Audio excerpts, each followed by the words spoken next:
말씀 시편 71편 1절에서 13절의 말씀입니다. 시편 71편 1절에서 13절의 말씀 우리 한 목소리로 같이 읽도록 하겠습니다. 시작.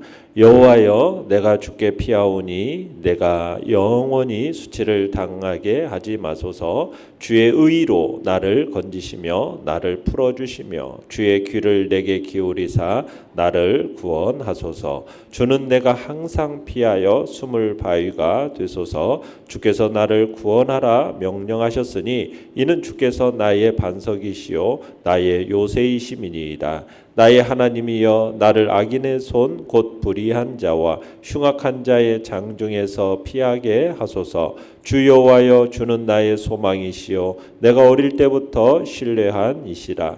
내가 모태에서부터 주를 의지하였사오며 나의 어머니의 배에서부터 주께서 나를 택하셨사오니 나는 항상 주를 찬송하리이다. 나는 무리에게 이상한 징조같이 되었사오나 주는 나의 견고한 피난처시오니 주를 찬송함과 주께 영광 돌림이 종일토록 내 입에 가득하리이다. 늙을 때에 나를 버리지 마시며 내 힘이 쇠약할 때에 나를 떠나지 마소서. 내 원수들이 내게 대하여 말하며 내 영혼을 엿보는 자들이 서로 꾀하여 이르기를 하나님이 그를 버리셨은즉 따라잡으라 건질 자가 없다 하오니 하나님이여, 나를 멀리하지 마소서. 나의 하나님이여, 속히 나를 도우소서. 내 영혼을 대적하는 자들이 수치와 멸망을 당하게 하시며 나를 모해하려 하는 자들에게는 욕과 수욕이 덮이게 하소서. 아멘. 오늘 말씀의 제목은 나의 약함과 하나님의 강함이라는 제목으로 말씀을 나눕니다. 이 시는 표제가 따로 없습니다. 저자 미상의 전형적인 어떤 비탄시인데요. 이 시를 보면은 제목이 마치 과거와 미래를 조망하면서 드리는 노년의 구원의 강구다라고 붙일 수 있을 것 같습니다. 시인이 불의한 자들의 이 생명의 위협에 직면해서 하나님께 피하면서 하나님께 구원을 탄원하는 내용이 오늘 본문의 이야기입니다. 자, 1절을 다시 한번 읽어봅니다. 시작. 여호와여, 내가 주께 피하오니 내가 영원히 수치를 당하게 하지 마소서. 이 시의 저자가 누구인가 정확하게 기록되어 있지 않지만 대다수의 학자들은 이 시의 저자가 노년기에 접어들어서 자신이 겪었던 일련의 고난과 시련 그리고 하나님의 축복들을 회고하는 것으로 보아서 다윗이지 않을까, 다윗의 가능성을 크게 보고 있습니다. 그럴 경우에 본문에서 하나님의 도우심을 구하고 있는 이 위기의 상황은 노년의 다윗의 가장 큰 위기가 뭐였습니까? 자식 압살롬의 반역이었죠. 다윗의 아들 압살롬의 반역으로 위기에 처한 때를 말하는 것으로 보는 것이죠. 그래서 이런 위기의 극한 상황 속에서 다윗이 지금 하나님의 이름을 부르면서 하나님께 피하고 자신으로 하여금 영영이 수치를 당하지 않게 해달라고 지금 하나님 앞에 호소하고 있는 겁니다. 이건 다윗 자신으로 하여금 원수들에 의해서 망하지 않게 해달라고, 자신을 구원해서 다시 회복시켜달라는 그런 이야기인 겁니다. 2절 읽어봅니다. 2절 시작. 주의 의로 나를 건지시며 나를 풀어주시며 주의 귀를 내게 기울이사 나를 구원하소서. 지금 보다 적극적으로 고난 속에서 지금 빠져나게 해오달라고, 지금 건져달라고 지금 간구하는 거죠. 자신의 원수들의 그 소나귀에서 건져달라고 기도하는 겁니다. 자신의 목숨을 노리는 그 원수들의 추격에서 지금 무사히 벗어나게 해달라는 그런 간구인 겁니다. 자, 내용관찰 문제 1번을 보시면 시인은 내적으로 또 외적으로 어떤 어려운 상황에 처해 있습니까? 자, 지금 시인은 지금 원수의 공격 앞에 서 있습니다. 그런데 그는 이미 늙었고 힘이 쇠약해서 저항하기 어려운 형편 가운데 있습니다. 자, 9절 10절을 같이 한번 읽어보겠습니다. 시작. 늙을 때에 나를 버리지 마시며 내 힘이 쇠약할 때에 나를 떠나지 마소서. 내 원수들이 내게 대하여 말하며 내 영혼을 엿보는 자들이 서로 꾀하여. 자, 여기서 내 영혼을 엿보는 자들, 이 영혼을 엿보는 자라는 말이 무슨 말이냐면 목숨을 노리는 자라는 뜻입니다. 목숨을 노리는 자. 그러니까 상대방의 생명을 해하고자 지금 공격에 적합한 때를 찾기 위해서 계속 지금 지켜보는 그런 상황을 반영한 거죠. 그러니까 다윗이 압살롬에게 쫓겨서 피난길에 오르고 대적들에게 수모를 겪고 또 아들이 자신의 후궁들을 욕보이고 정말 말할 수 없는 수치와 수모를 당했을 때 여러분 다윗의 심정이 얼마나 아프고 쓰라렸겠어요. 아마도 초창기 다윗이 사울에게 쫓겨당했던 그 수모보다도 아들에게 쫓겨가는 이 수모는 비교할 수 없을 정도로 그의 심적으로 육적인 고통을 말할 수가 없었을 것입니다. 그래서 늙을 때 내 힘이 쇠약할 때 그렇게 구절에 얘기하고 있지 않습니까? 그러니까 시인이 처한 상황이 지금 무력함을 강조하고 있는 겁니다. 그러면서 하나님의 구원을 호소하는 거죠. 시인이 늙어서 지금 기력이 쇠약해진 상황인 겁니다. 그뿐만 아닙니다. 권력의 누수 현상이 생겼고 그 정도를 넘어서서 아예 지금 몰락의 상황까지 지금 처하게 되는 것을 묘사하고 있는 거죠. 이런 때 하나님께까지 버림받는다라는 것은 지금 더할 나위 없이 비참한 상황이 된다라는 거죠. 시인은 지금 현재 자신이 늙고 쇠약한 상태 가운데 있음을 지금 강조적으로 아뢰면서 간곡하게 지금 공고하고 연약한 가운데 있는 처한 자신을 버리지 말아달라고, 떠나지 말아달라고 지금 하나님 앞에 구하고 있는 것입니다. 자, 내용관찰 문제 2번을 보시면 시인은 하나님을 어떤 비유로 묘사하고 있습니까? 시인은 어려서부터 경험해 알고 있는 하나님은 인간의 능력보다도 훨씬 큰 능력이 있는 분. 그래서 반석, 요새, 견고한 피난처 이런 분으로 묘사를 하고 있죠. 자, 3절 읽어보겠습니다. 시작. 주는 내가 항상 피하여 숨을 바위가 되소서. 주께서 나를 구원하라 명령하셨으니 이는 주께서 나의 반석이시요 나의 요새이시민이다. 자, 여기서 지금 시인이 말하는 바위, 숨을 바위라는 것은 바위는 견고함, 불변 이런 이미지를 가지고 있는데요. 팔레스틴 남방 지역에 넓게 자리 잡고 있는 이 황무지에는 크고 작은 바위가 많았다고 그래요. 근데 이런 바위들은 작고 힘없는 야생동물들이 거처하면서 사냥꾼들의 위협을 피해서 숨는 피난처이기도 했죠. 그래서 시인은 이런 바위의 이미지를 빌어서 하나님께서 자신의 피난처가 되어주실 것을 지금 간구하고 있는 겁니다. 특히 다윗이 사울의 박해를 받던 시절에 그 유다의 수많은 황무지로 쫓겨다니지 않았습니까? 그때 실제적으로 바위가 도피처가 되어서 그 바위를 도피처로 삼아서 목숨을 부지했던 그런 때를 기억해내면서 지금 과거에 겪었던 그 혹독한 시련을 근거로 해서 지금 다시 한번 하나님 자신의 바위가 되셨던 하나님 지금 자신을 주님 앞에 피하오니 자기를 도와달라는 거죠. 지금 항상 피하여 숨을 바위. 항상이라는 건 뭐겠습니까? 내 인생 내내 결코 변하지 않을 그 안전한 피난처로서의 하나님을 의미하는 겁니다. 그러니까 결국 본문의 이 시인의 호소 속에서 하나님께서 자신을 안전하게 보호하실 거라는 어떤 굳은 신뢰가 지금 내포되어 있는 거고요. 하나님은 당신을 의뢰하는 자에게 결코 변하지 않는 안전한 피난처가 되실 거라는 것을 지금 항상 피하여 숨을 바위라는 표현을 통해서 지금 얘기를 하고 있는 겁니다.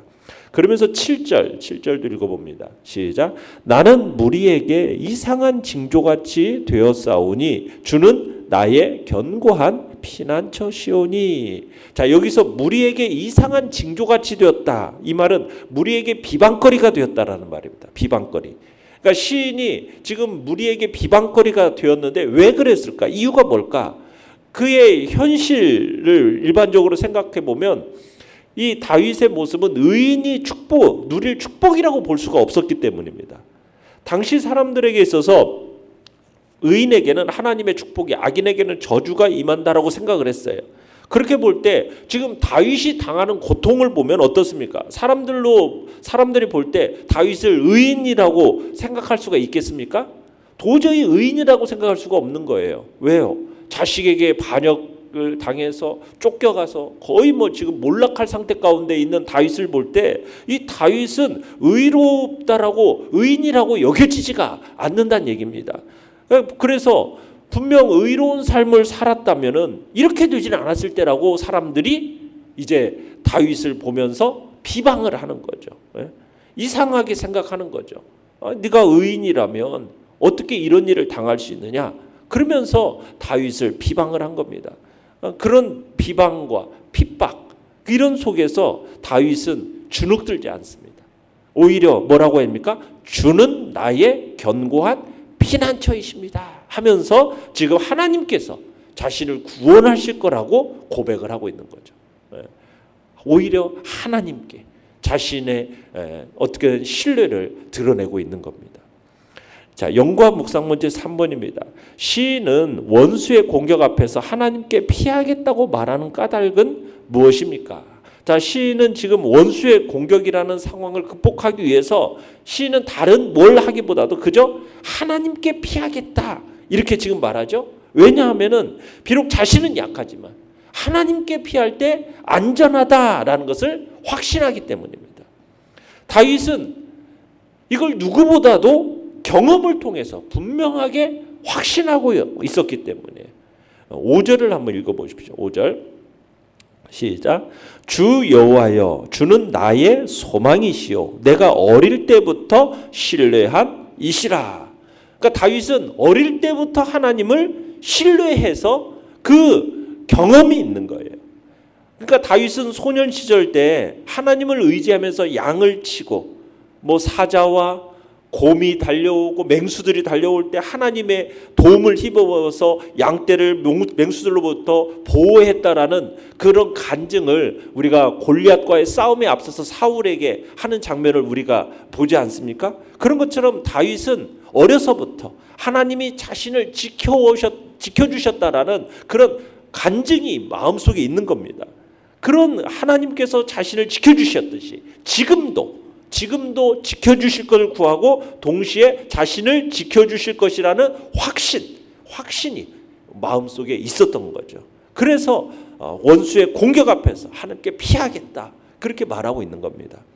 자, 6절 또 읽어보겠습니다. 6절 시작. 내가 모태에서부터 주를 의지하였으며 나의 어머니의 배에서부터 주께서 나를 택하셨사오니 나는 항상 주를 찬송하리이다.